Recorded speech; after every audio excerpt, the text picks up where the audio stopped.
찰떡입니다.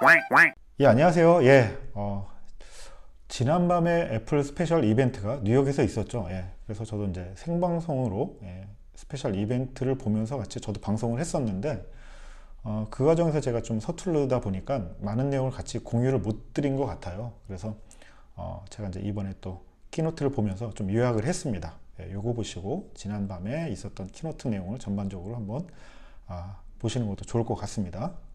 예, 그럼 맥북 에어부터 간략하게 정리해 보도록 할게요. 예, 맥북 에어 같은 경우에는 이제 예전에 스티브 잡스가 서류 봉투에서 이렇게 꺼내는 퍼포먼스를 통해서 이제 세상에 처음 소개가 되었습니다. 예, 그때만 해도 굉장히 좀 충격적인 모습이긴 했는데 그 사이 또 많은 개선이 있었죠. 그리고 이번에 대대적인 개선을 통해서 새롭게 소개가 되었습니다. 예, 먼저 레티나 디스플레이가 적용되었는데요. 13.3인치의 기존 대비 4배 많아진 화소수를 가지게 되었습니다. 예, 400만 화소의 레티나 디스플레이가 적용이 되었고요. 예, 다음은 페이스타임 HD 카메라입니다. 예, 화면 상단에 장착이 되었고요. 이 카메라를 통해서 업그레이드된 모하비를 사용하신다면 여러 명과 동시에 화상 통화가 가능한 기능을 사용하실 수 있습니다. 예, 그리고 우측 상단에 이번에 새롭게 터치 ID 모듈이 들어가게 됐습니다. 예, 그래서 이 새롭게 장착된 터치 ID는 T2 엔진을 통해 더욱 강화된 보안을 제공한다라고 하네요. 예, 키보드는 이제 3세대 키보드가 들어갔고요. 기존 대비 4배 더 안정된 그 버터플라이 메커니즘이 적용되었다라고 합니다. 그리고 어두운 곳에서도 또 타이핑이 가능한 백라이트이 적용되었고요. 예, 트랙패드는 폴스 터치가 적용된 트랙패드가 들어가게 됐습니다. 예, 20% 더 커진 트랙패드고 저희가 아이폰이나 기존의 맥북 프로에서 사용하셨던 그런 이제 폴스 터치들 그대로 사용하실 수 있을 것 같습니다. 예, 맥북 에어에 장착되어 있는 스테레오 스피커는요 25% 더 큰 소리를 내고요. 시리를 호출하거나 음성 명령을 받을 수 있는 마이크는 또 왼쪽에 장착되어 있습니다. 예, 그리고 이번에 새로운 맥북 에어는 2개의 USB-C 타입 포트가 들어가 있습니다. 이 포트를 통해서 다양한 기기들을 연결할 수 있는데요.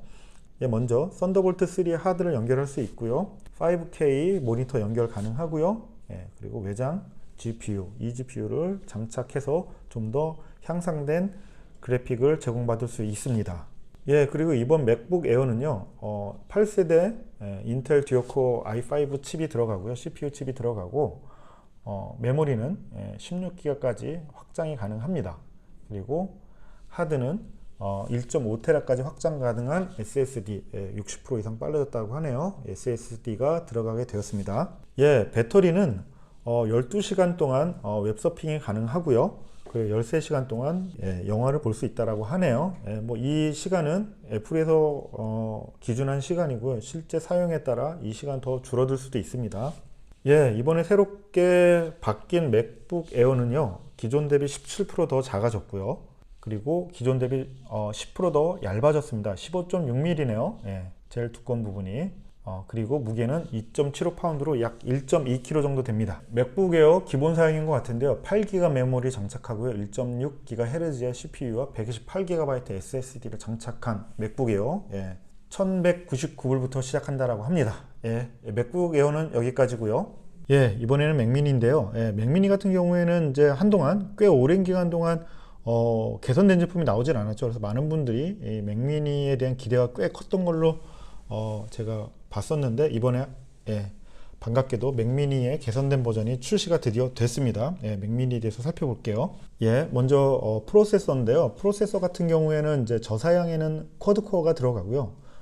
고사양에는 6코어가 들어가는데요. 이 6코어는 이제 기존 대비 60% 빠른 그래픽 성능을 보여주고요. 최대 5배 빠른 퍼포먼스를 보여준다라고 합니다. 예, 메모리는 최대 64기가까지 증설이 가능한데요.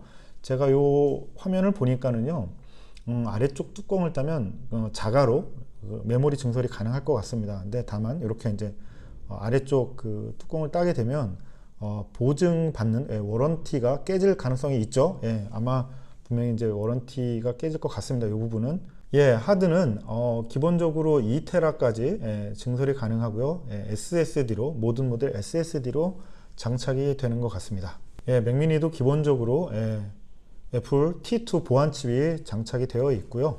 예, 안쪽을 보면 구조 설계의 개선을 통해서 발열과 소음을 최소화했다고 합니다. 예, 맥미니 뒤쪽을 보면 여러 가지 인터페이스가 있는데요. 그 중에 눈에 띌 만한 것은 이제 썬더볼트 3, USB-C 타입이겠죠. 예, 이 포트가 4개가 있고요. 기존에 우리가 잘 사용하고 있는 USB-A 타입 2개 있고요. 예, 뭐 이 정도면 다양한 기기에 연결해서 활용이 가능할 것 같습니다. 예, 맥미니는 보는 것과 같이 여러 개를 어레이로 연결을 해서요. 거의 슈퍼컴처럼 사용이 가능할 것 같습니다. 대단하네요. 이 모습이 정말 대단합니다. 예, 그래서 맥미니 같은 경우에는 이제 제일 낮은 사양이요. 8GB 메모리를 가지고 3.6 쿼드코어 i3 프로세서에 128GB SSD를 장착을 하고요. 예, 이렇게 구성된 맥미니는 799불부터 시작을 합니다. 예, 추가 옵션 상으로는 메모리는 최대 64GB 아까 말씀드렸죠. 그리고 프로세서는 4.6GHz의 6코어 코어 i7 그리고 하드디스크는 2TB SSD 그리고 10GB 이더넷 옵션인 것 같습니다. 예, 이제 마지막으로 아이패드 프로, 신형 아이패드 프로에 대해서 간략하게 또 정리해 보도록 하겠습니다. 예, 이번에 또 새로 나온 아이패드 프로 같은 경우에는 리퀴드 레티나 디스플레이가 적용이 됐다고 합니다. 그리고 이제 홈 버튼이 사라졌고요. 그러다 보니까 이제 위아래 베젤이 얇아져서 전반적으로 물리적인 사이즈는 좀 작아졌습니다. 해서 10.5인치 같은 경우에는 11인치로 이제 새로 나왔는데 10.5인치보다 약간 작지만 화면의 크기는 더 커진 해상도는 더 커진 상황이고요. 그리고 12.9인치 같은 경우에는 동일한 화면의 사이즈를 가지고 있지만 물리적인 크기는 더 작아졌습니다. 그래서 휴대성이라든가 사용성이 훨씬 더 올라간 걸로 보입니다. 두께에 있어서는 기존 대비 약 15% 정도 더 얇아졌습니다. 그리고 전반적인 그 아이패드 모양은 왜 초기 아이패드 1세대 버전하고 되게 유사하게 각진 형태로 이제 모서리 부분이라든가 외곽 부분들이 디자인적으로 변경된 것을 볼 수 있고요. 그래서 전반적으로 전체 사이즈는 25% 정도 크기가 줄어들었습니다. 예, 그리고 이번 아이패드 프로는 기존 아이폰 X 시리즈들과 동일하게 페이스 아이디가 적용이 되었습니다. 그래서 동일하게 아이폰과 동일하게 페이스 아이디를 통한 결제 혹은 그 락을 푸는 그런 동작까지 동일하게 적용이 되었습니다. 예, 이번에 아이패드 프로가 홈 버튼이 이제 없어지면서 기본적인 이제 제스처들은 아이폰하고 동일하게 됐습니다. 그래서 우측 상단을 내리게 되면 제어 센터를 사용할 수 있고요. 그리고 하단 쪽에 이제 가볍게 위로 올리게 되면 하단을 이제 어플리케이션 등록된 어플리케이션을 볼 수 있고요. 그리고 이제 하단을 길게 위로 밀어서 올리면 작은 지금 실행하고 있는 어플리케이션들을 화면으로 볼 수 있습니다. 그래서 여기서 이제 뭐 어플리케이션 종료하거나 할 수 있겠고요. 가볍게 좌우로 이제 길게 밀어주면 어플리케이션 간 이동이 가능한 형태로 UI가 변경되었습니다.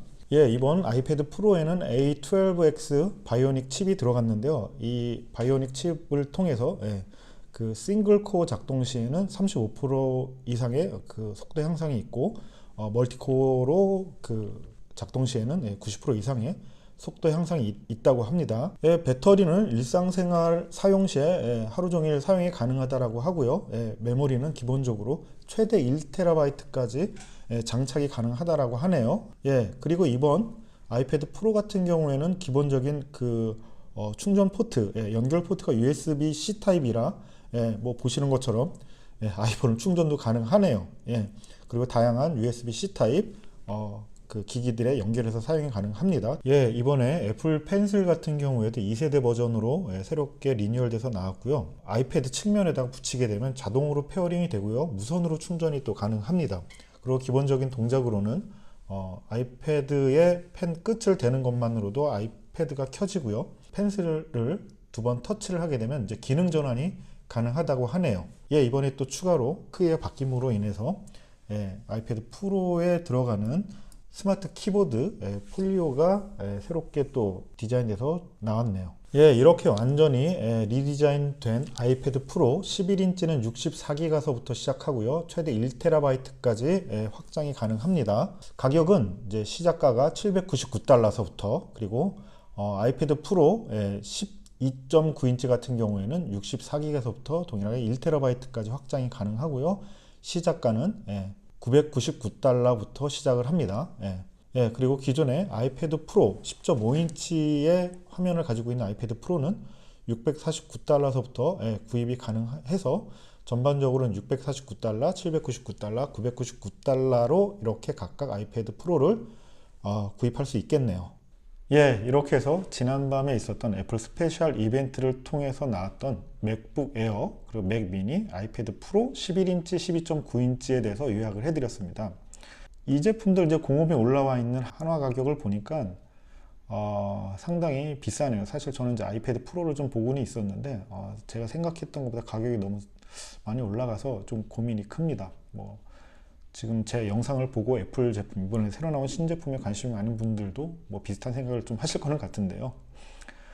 예, 뭐 그렇습니다. 그리고 뭐 이제 에어팟 2도 안 나와서 좀 아쉬웠고요. 예, 멀티 차저, 슈퍼 차저도 안 나와서 좀 아쉬웠고요. 아무튼 뭐 아쉬움이 좀 있었던 그런 스페셜 이벤트였던 것 같습니다. 뭐 그래도 제 영상을 통해서 전체 요약을 했으니까 한번 쭉 훑어보시고, 예, 한국에 출시가 되면 꼭 구입하시길 바랍니다. 예. 그럼 오늘은 여기까지 하겠고요. 또 다음에 또 다른 제품으로 또 찾아뵙도록 하겠습니다. 예, 감사합니다. 다음에 또 봐요. 좋아요와 구독 부탁드립니다.